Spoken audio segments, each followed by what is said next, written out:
Dalam bidang forex trading ni, ibarat macam hampa masuk dalam ring.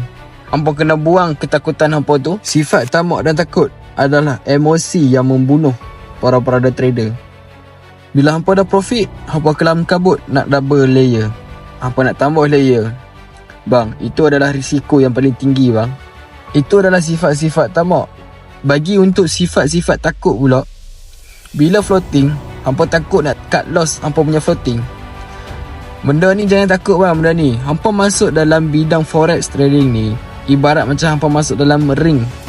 Hampa kena buang ketakutan hampa tu dan hampa kena berani untuk diri hampa sendiri. Saya bagi 3 kunci untuk jadi trader yang berjaya. Hampa kena pegang kata-kata ni dan hampa kena hadam benda ni. 3 kunci untuk jadi trader yang berjaya adalah hampa kena disiplin, hampa kena kawal hampa punya emosi dan hampa kena faham reality trader ni macam mana. Okey?